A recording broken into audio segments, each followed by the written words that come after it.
ಶ್ರೀ ಬಸವನ ಬಾಗೇವಾಡಿಯಿಂದ ಶ್ರೀಶೈಲದವರೆಗೆ ಪಾದಯಾತ್ರದಲ್ಲಿ ಪಾತ್ರರಾಗಿರ್ತಕ್ಕಂಥ ಮಹಾಭಕ್ತಾದಿಗಳೆಲ್ಲರೂ ಕೂಡಿಕೊಂಡು ಇಂದು 5 ದಿವಸದ ಪಾದಯಾತ್ರೆ ಮುಕ್ತಾಯ ಮಾಡಿ 6ನೇ ದಿವಸದ ಪಾದಯಾತ್ರೆಯಲ್ಲಿ ಪಾತ್ರರಾಗಿ ಬೆಳಗೇರಿ ಆಶ್ರಮದಲ್ಲಿ ಬಂದು ಈ ಮಧ್ಯಾಹ್ನ ಬಿಸಿಲನ್ನು ಗಳಿದು ಮುಂದಿನ ಪ್ರಯಾಣ 7ನೇ ವಸ್ತಿಗೆ ಶಾಂತಿನಗರಕ್ಕೆ ಹೋಗುವ ಪ್ರಯತ್ನದಲ್ಲಿ ಎಲ್ಲರೂ ಇದ್ದೇವೆ.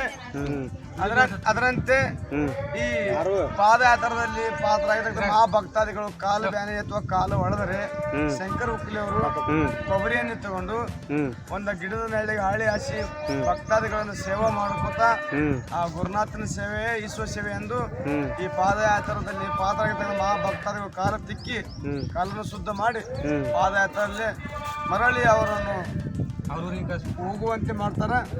ಆ ವ್ಯಕ್ತಿಗೆ ಸಸ್ಯ ಮಲ್ಲಿನಾಥ ಸದಾ ಕಾಲ ಕೊಟ್ಟು ಕಾಪಾಡಲಿ ಹಿಂಗೆ ಅಂತೇಳಿ.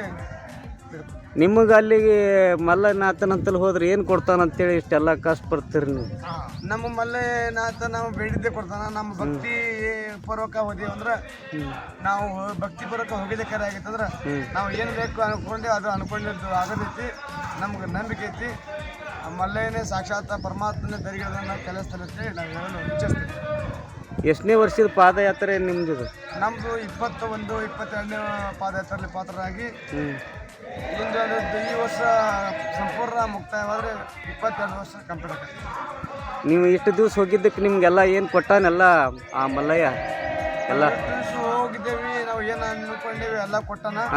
ಹೋಯ್ತು ಮತ್ತು ಮೇಲೆ ಬರ್ತಂದ್ರೆ ಶರೀರ ದಂಡನೆ ಭಾಳ ಆಗೈತಿ. ಯಾವುದೇ ಬಜ್ಜು ಇದ್ರು ಎಲ್ಲ ಬಸ್ ಹೋಗ್ಬಿಡ್ತೈತಿ ನಡೆಯುವಂತ.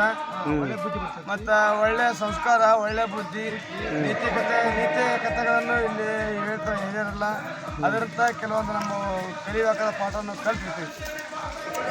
ಒಳ್ಳೆಯದು. ಎಲ್ಲ ದೇವರು ನಿಮ್ಗೆ ಒಳ್ಳೇದು ಮಾಡಲಿ. ಪಾದಯಾತ್ರೆ ಭಕ್ತಾದಿಗಳಿಗೆ ಪಾದಯಾತ್ರೆ ಮಾಡಿ ಒಳ್ಳೆಯ ಒಂದು ಹೋಗಿ ದರ್ಶನ ಪಡೀರಿ, ಮಲ್ಲಯ್ಯನ ಆಶೀರ್ವಾದ ನಿಮಗಿರಲಿ ಅಂಥೇಳಿ ಒಂದು ಸಂದರ್ಶನವನ್ನು ಮುಗಿಸ್ತಾ ಇದ್ದೇನೆ.